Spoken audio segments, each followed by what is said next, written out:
I am A.R. Shaw, the author of the novel 23 and the director and producer of the Air Jordan documentary 23, The Street History of a Shoe. 23 is a young adult novel that focuses on a teenager named Minus Hall who grows up on the south side of Chicago during the late 1980s. Minus has this great desire to own a pair of Air Jordan sneakers. He gets this desire from commercials, of course, and some of the guys in his neighborhood who have status. And what I do with this book, I take the reader on a journey, and you kind of get a feel of what it was like to live during that time period and desire those shoes. Minus, he has to deal with the good and bad of owning a pair. And I wanted to tell this story because this is the first time that a book has been dedicated to the kids who wanted the sneakers. But this is the first book that kind of gives you an in-depth look at these kids and some of the things that they went through. I also wanted to, with the book, shed light on how Air Jordan affected teenagers. Michael Jordan, everybody knows about Michael Jordan, the basketball player. We know about the 6 rings, the $1 million contracts, but a lot of people don't know about the shoes and the hysteria that it created in the inner city. When you think about a pair of shoes and how much problems that it created with kids fighting each other, with kids killing each other over some shoes, you're like, it doesn't make any sense. So I wanted to shed light on that, and this is the first novel that talks about and kind of displays how the Air Jordans affected teenagers. So that was another reason why I decided to write this story. When I decided to write my first book, I said I'm gonna write a book that some of the people who I grew up around, some that they can relate to, some that they would want to pick up.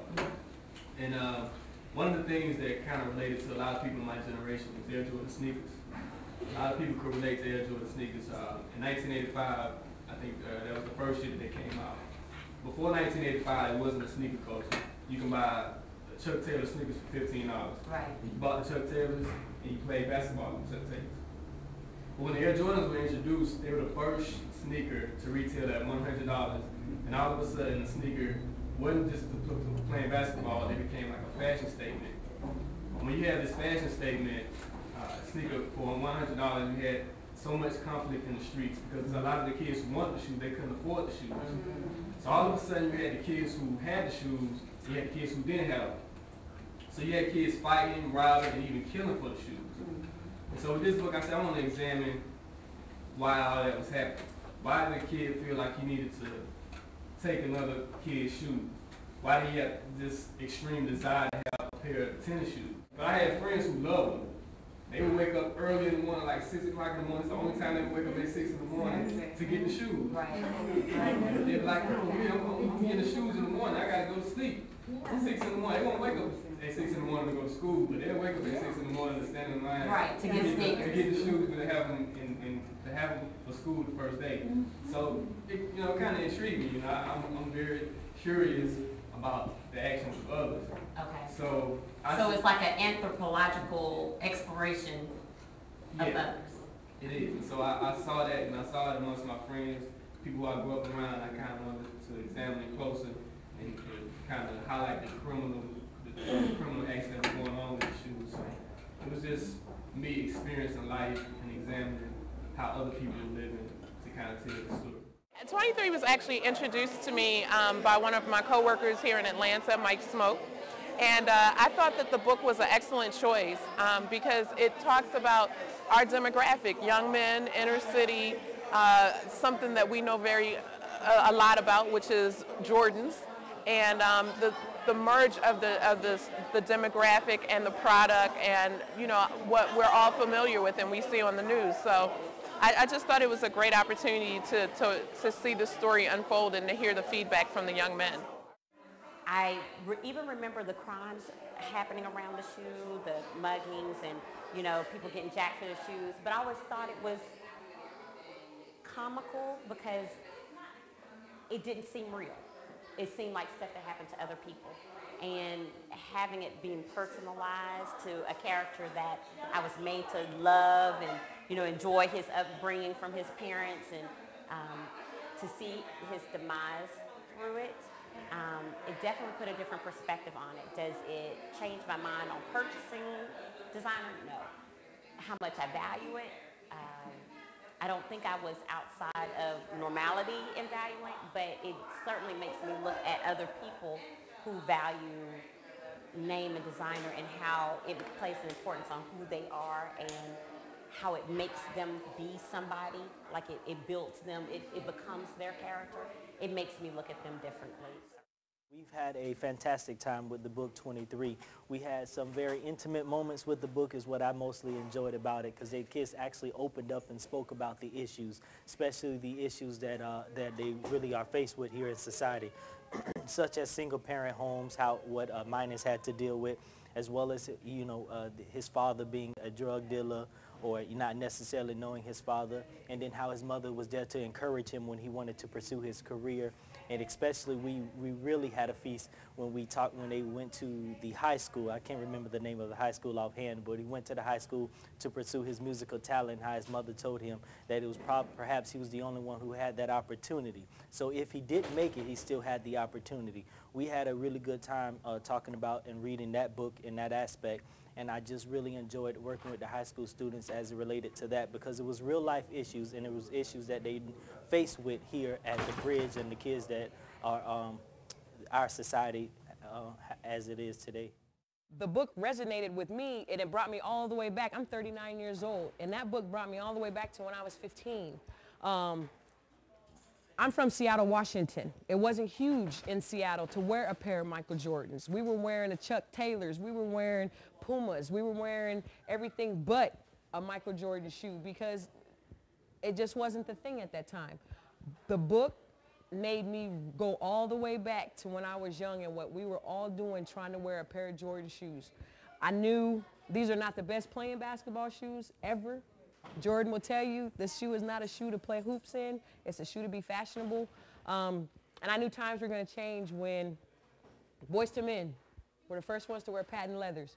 So just the book, reading the book about Blue, what Minus was feeling, it just took me back to that place where everything meant what was on my shoe, what was on my feet. So the book just kind of let me go back into my childhood and remember why I started to collect shoes, why I became a sneakerhead, and then to see the dark side of the industry, and that was presented in the book, not just the glorification of the shoe or of a child trying to get these shoes, but the dark side.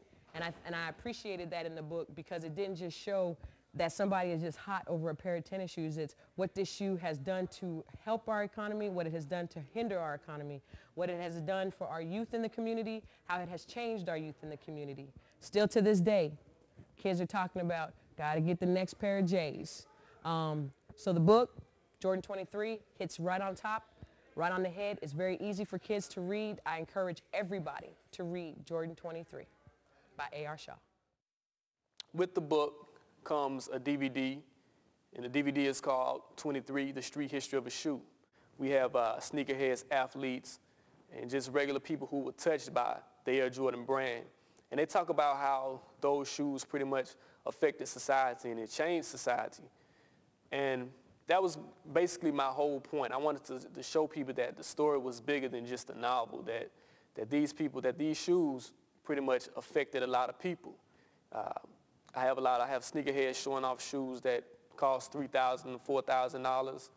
Some people talk about how some of their friends were robbed for pairs of Air Jordans. And you just get a glimpse of the power that these shoes had back during that time period. So I hope that people enjoy the book, and once they read the book, they're able to watch the DVD and kind of get a real feel of this phenomenon, because it was something that people probably didn't expect for it to happen, and it just happened, and it came out of nowhere in 1984, and they kept building on it, Nike had a great marketing campaign, and all of a sudden you had these shoes that became larger than life. So my thing was, okay, I have this story, but I want to take it further because it's more than just a book.